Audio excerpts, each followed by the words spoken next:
안녕하세요. 성경적 상담의 윤성주 목사입니다. 오늘은 20대 청년이 보내온 상담입니다. 안녕하세요, 목사님. 저는 서울에서 신앙생활을 하는 20대 청년입니다. 어릴 때부터 부모님께 배워온 헌금관으로 지금까지 헌금을 해오고 있습니다. 중심을 담고 드리지만 성경적인 헌금관을 알고 싶어서 메일을 드렸습니다. 헌금의 올바른 의미를 알려주십시오라고 했습니다. 헌금의 올바른 의미를 알려면 11조부터 이해해야 합니다. 요즘 11조를 해야 하느냐, 하지 않아도 되느냐, 11조는 구약 제도인데 왜 이 시대에 하느냐, 옳지 않다라고 주장하시는 분들이 있습니다. 이렇게 말씀하시는 분들은 크게 두 종류입니다. 하나는 성경적인 헌금관을 바르게 알고 싶어서이고, 또 하나는 헌금하기 싫어서입니다. 만약 헌금하기 싫어서 이런 것을 따진다면 본받을 만한 신앙은 아닙니다. 디모데전서 6장 10절에 돈을 사랑하는 것이 모든 악의 뿌리입니다. 돈을 더 많이 얻으려다가 진실한 믿음에서 떠나고 오히려 더 큰 근심과 고통을 당하게 됩니다라고 말씀하고 있기 때문입니다. 구약시대 때 11조를 명령하신 분은 하나님이십니다. 왜 하나님이 11조를 명령하셨을까요? 첫째는 제사장과 레위인들의 생계 문제를 해결하기 위해서이고, 두 번째는 가난한 사람들을 돕기 위해서입니다. 레위 자손들은 가나안 땅에 들어가서 땅을 분배받지 못했습니다. 농경사회였던 시기에 땅이 없으면 어떻게 생계를 이어가겠습니까? 그래서 하나님은 제사장과 레위 자손들을 위하여 11조를 드릴 것을 명령했습니다. 여기에는 두 가지 의미가 있습니다. 하나님이 직접 이스라엘을 통치하겠다는 말씀입니다. 하나님의 말씀을 가지고 이스라엘을 다스리겠다는 것이지요. 그런데 하나님이 직접 나타나셔서 이스라엘 백성들을 다스릴 수는 없잖아요. 그래서 하나님을 대신하여 하나님의 말씀을 전하는 사람들을 세웠는데, 그 사람들이 바로 제사장들과 레위인들이었습니다. 이들은 여호와의 법을 백성들에게 가르치고 우상을 섬기지 말 것을 선포했습니다. 이들의 생계 문제를 해결하기 위해서 하나님은 11조를 하라고 명령했던 것입니다. 두 번째 의미도 중요합니다. 이스라엘 백성들이 11조를 드림으로 소산의 축복은 하나님으로부터 옴을 잊지 말라는 것입니다. 즉 11조는 하나님의 은혜를 기억하게 만드는 장치였던 것입니다. 그런데 이스라엘 백성들은 11조를 제대로 드리지 않았습니다.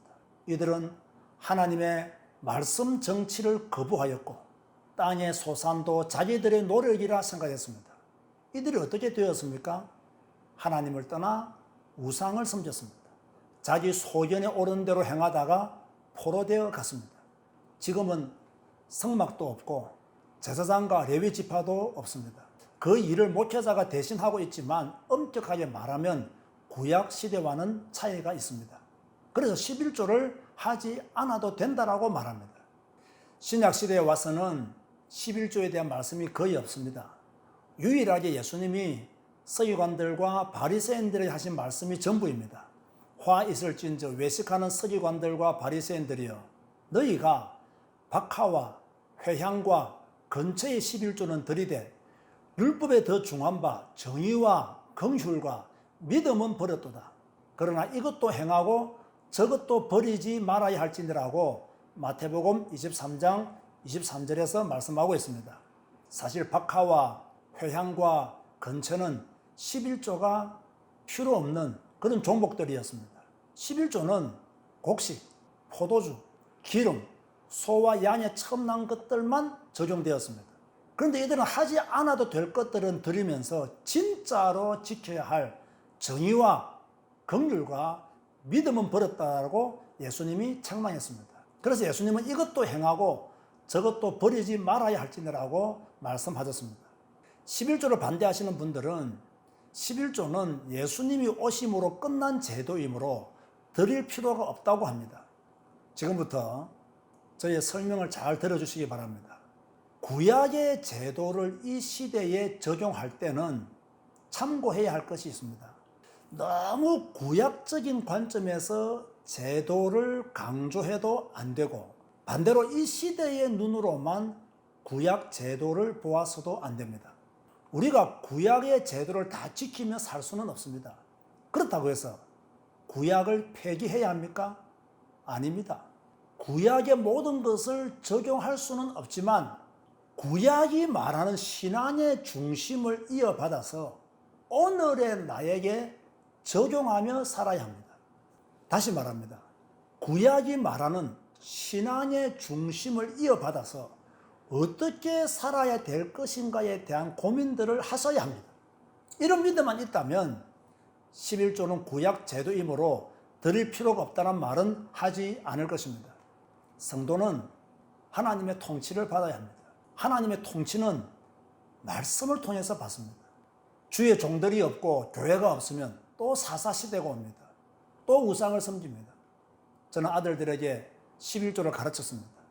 손자, 손녀가 태어나면 또 가르칠 것입니다. 왜? 11조는 하나님의 은혜와 축복을 기억하게 하는 장치라는 믿음을 제가 가지고 있기 때문입니다.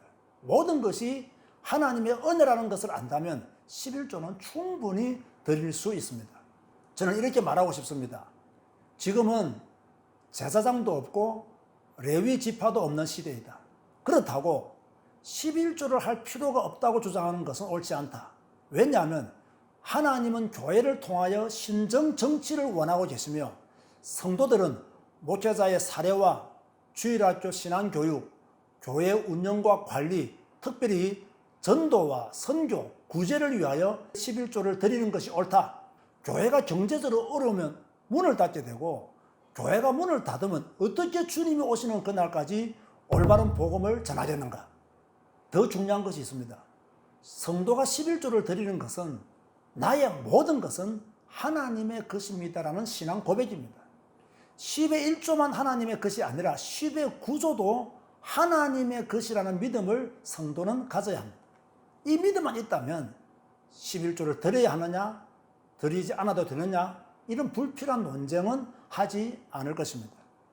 창세기 14장에 보면 아브라함이 롯을 구한 뒤 11조를 멜기세덱에게 주었습니다. 창세기 28장 22절에는 야곱이 베델에서 꿈을 꾸고 그 뒤에 스스로 약속한 것이 11조입니다.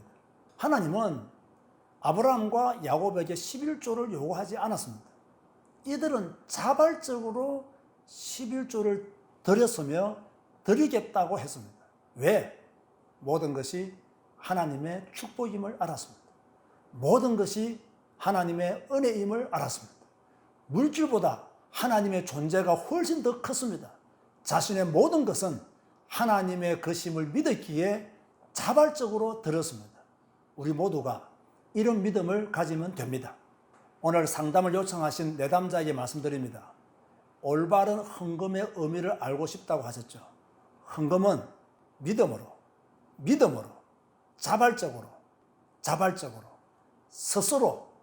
스스로 기쁜 마음으로,